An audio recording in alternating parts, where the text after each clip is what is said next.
Buenos días, profesora, y a todos los compañeros presentes. El día de hoy vamos a darle solución a nuestro caso clínico correspondiente al número 1, junto a mis compañeras Talín Cáceres, Catalina Carvajal, Anaís Pérez y yo que les habla, Tiare Gómez. Bueno, este es el respectivo caso clínico que nos tocó y procederemos a presentarlo según la explicación de la CIF. Tenemos que la lesión fue un ictus o un accidente cerebrovascular por un daño sobrevenido más conocido como una isquemia.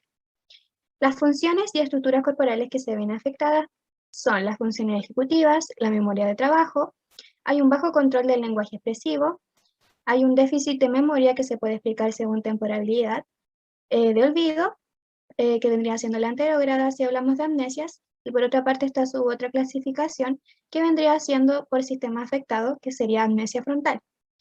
Por consiguiente, tenemos que hay un déficit neuropsicológico que podría haber un posible síndrome de Hirschman, y también un déficit conductual que explicaría la conducta apática y desinteresada y el aislamiento que tiene el paciente. Y en cuanto a las estructuras corporales, vamos a tener que hay afectaciones en las actividades motoras, como que hay una hemiparesia brachiocrural derecha, y también va a haber una afectación somática que va a estar ligada a una agnosia digital, producto de este mismo posible síndrome de Hirschman. En cuanto a las actividades, podemos ver que va a haber una gran limitación en las actividades de la vida cotidiana del paciente, ya que esto estará dado por la pérdida y la poca eficiencia de su comunicación con el entorno. En cuanto a la participación, podremos ver que existe una gran restricción en su participación porque va a haber una pérdida laboral en su función de conductor de maquinaria y por otra parte va a existir un aislamiento tanto en sus relaciones sociales como familiares. Y por último, vamos a tener los factores contextuales ambientales, donde tenemos que su mayor red de apoyo es su esposa, la que va a actuar como facilitadora en cuanto a su desempeño con el entorno, y también los factores contextuales personales, donde bien sabemos que es un adulto joven de 57 años de edad, de sexo masculino, con antecedentes mórbidos como la hipertensión y la dislipidemia, y que tiene profesión de operador de maquinaria pesada. Bueno, en cuanto a las variables que intervienen en la reorganización de las funciones cognitivas, primero vamos a tener la forma de instauración, que según la OMS, el ACV isquémico se caracteriza por una aparición de síntomas de carácter más bien súbito unilateral, que se caracteriza por entumecimiento de la cara, las piernas y los brazos y la gran dificultad de hablar, lo que puede indicar también un mejor pronóstico de acuerdo a la rehabilitación neuropsicológica según Sokolotti 2010. En segundo lugar, vamos a tener la gravedad de lesión, donde según el manual de MCD, la recuperación de un accidente cerebrovascular va a depender netamente como de factores como la localización y la magnitud del daño cerebral, entre otros. En tercer lugar, vamos a tener la conciencia del déficit. Como bien sabemos, el paciente se da cuenta de sus dificultades. Esto podría ser un proceso clave porque va a estar ligado a la motivación y el éxito del proceso rehabilitador más tarde. En cuarto lugar, vamos a tener la edad. Como bien sabemos, en pacientes jóvenes, el lenguaje se va a lateralizar más hacia la izquierda, en la porción anterior, que va a tener directa relación con la expresión, donde podría coexistir una fascia de Broca. En quinto lugar, vamos a tener el género, donde según Tomlin y Mendoza, en hombres aumenta la posibilidad de efectuar un trastorno del lenguaje adquirido en una relación de 2:1. Y por último, vamos a tener la etiología, donde según Portellano, los principales factores que van a desencadenar este ACV es la hipertensión, que va a multiplicar por 3 el riesgo de padecerlo, y además presentar dislipidemia aumenta el riesgo de presentar aterosclerosis carotidia, que es esta va a facilitar la formación de trombos, por ende podría ser un ACV isquémico. En cuanto a los procesos neuropsicológicos que se ven afectados, Portellano nos dice que como consecuencia de las alteraciones cerebrovasculares crónicas o agudas, todas las funciones cognitivas pueden verse comprometidas, produciéndose trastornos atencionales, desorientación espacial, agnosia, trastorno del lenguaje y alteraciones de la memoria. Así que según lo dicho por él, podemos ver afectados los siguientes procesos en nuestro paciente. Primero tenemos las funciones ejecutivas frías, donde podemos ver dificultades a nivel de memoria de trabajo, planificación y secuenciación, ya que el paciente no puede ordenar secuencias temporales de su rutina diaria cambiando las formas de esta. Luego tenemos el lenguaje, donde se puede inferir que el usuario presenta dificultades en el área de Broca y en el lóbulo de la ínsula, debido a que él no puede producir correctamente las palabras, teniendo impedimentos al momento de hablar. Y también hay una afectación a nivel del fascículo longitudinal superior, ya que el paciente no logra repetir correctamente las palabras. En cuanto a la memoria, se puede analizar que el paciente posee una afectación a nivel de memoria a corto plazo, ya que no puede retener información nueva, y en cuanto a la memoria a largo plazo, podemos visualizar que la memoria semántica se encuentra preservada, ya que la comprensión está estable, y en cuanto a la memoria episódica, también, ya que recuerda eventos o hechos de su niñez. Y por último, en la percepción hay alteraciones, ya que el paciente no logra nominar ni reconocer los dedos de las manos. Objetivos generales y específicos de la evaluación. El objetivo general número 1 evaluará el rendimiento de las habilidades lingüísticas y expresivas del usuario, tanto en un contexto terapéutico como a través de la adaptación del entorno del usuario. Aquí vamos a tener 5 objetivos específicos.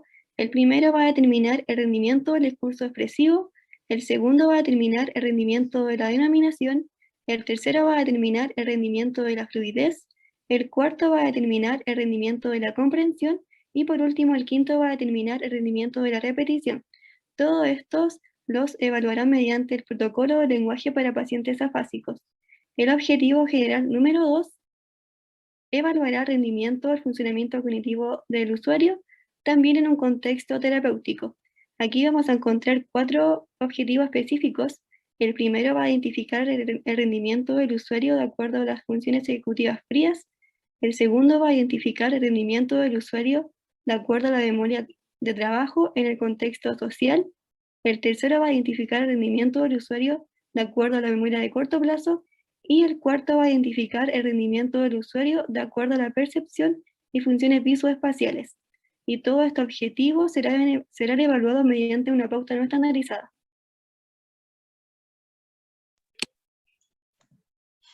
En vista de las alteraciones neuropsicológicas que presenta el paciente, a nivel de memoria podemos utilizar el Montreal Cognitive Assessment, o MoCA, ya que el paciente tiene dificultades en la memoria a corto plazo, y podemos complementar con el test de evaluación verbal España Complutense, ya que esta prueba, aparte de medir la memoria a corto plazo, evalúa el recuerdo diferido, que es una de las afectaciones que presenta el usuario, dado que no puede fijar nuevos recuerdos tras un periodo de tiempo, y también nos va a ayudar a identificar si existe algún tipo de amnesia. En cuanto al lenguaje, podemos ocupar el test de Boston, ya que este mide el lenguaje expresivo y es aquí donde el usuario tiene afectaciones, ya que no puede decir las palabras para comunicarse, y además nos va a ayudar a determinar el tipo de afasia que presente. Y podemos también complementarlo con el protocolo del lenguaje para pacientes afásicos, que nos va a permitir saber la severidad de la afasia que presente. En cuanto a las funciones ejecutivas, podemos ocupar el Frontal Assessment Battery o el FAB, ya que este tiene un ítem de secuenciación motora que nos permite ver la capacidad de planificación y programación, que es donde él también tiene dificultades. Y por último, en la percepción podemos emplear el test de organización visoespacial de Hooper, que nos va a permitir que el usuario reconozca y nombre los objetos que se le presenten. Estos tienen que ser objetos cotidianos. La hipótesis diagnóstica que podemos evidenciar en este caso clínico es una afasia de Broca, ya que el usuario cumple con la sintomatología que la caracteriza. Dicho esto, podemos afirmar que producto de un accidente cerebrovascular isquémico provocado por factores de riesgo modificables, se pudo haber desencadenado un trastorno del lenguaje adquirido. Asimismo, podemos evidenciar que los procesos del lenguaje que se ven afectados son la denominación, ya que tiene dificultades para decir el nombre de los objetos que se le presentan. También podemos decir que es una afasia no fluente, ya que tiene dificultades para hablar y omite palabras funcionales, además de que sus producciones suelen ser cortas. También tiene alterada la repetición, ya que en el caso nos detallan que a pedirle que repita palabras no lo logra correctamente. Su comprensión auditiva está conservada, por lo que sigue instrucciones de hasta 3 comandos. Sin embargo, este trastorno puede coexistir con la apraxia del habla, la cual también pertenece a uno de los signos y síntomas que afectan a la arteria cerebral media. La apraxia del habla principalmente altera la articulación motora del habla y la prosodia, por lo tanto podríamos explicar la omisión y la sustitución de fonemas a la hora de la repetición. Las sugerencias que podemos darle al círculo cercano del usuario podría ser hablar de forma clara y sin gritos, situándose frente a él. También elaborar estrategias para mejorar la expresión utilizando fichas con dibujos. Tener en consideración los tiempos en que el usuario trata de comunicarse para así no interrumpirlo y evitar que la persona se sienta aislada, haciéndolo partícipe de las actividades cotidianas y así potenciamos la autonomía y la motivación. Derivaciones. El terapeuta ocupacional va a ayudar a orientar al usuario para poder lograr una adaptación y reintegración tanto social como laboral. El kinesiólogo ayudará a compensar cualquier discapacidad residual. El neuropsicólogo se encargará de tratar aquellas alteraciones cognitivas, conductuales y emocionales del paciente provocadas por el ictus isquémico, en vista de que el paciente presenta agnosia digital, enfermedad que puede verse acompañada del síndrome de Hertzmann. Consideramos que es de suma importancia la evaluación por medio de este profesional para evitar que este síndrome se presente de manera completa e intervenga de manera eficaz para evitar otros trastornos del lenguaje. El psicólogo será quien se encargue de velar por la salud mental del paciente, ofreciéndole la compañía que necesite. Y por último, el neurólogo será fundamental para evaluar un posible diagnóstico de amnesia en el paciente, que puede tener mayor afectación en un grado de autonomía y lo cual pudiese interferir en las emociones y recuerdos de información nueva. Muchas gracias por su atención.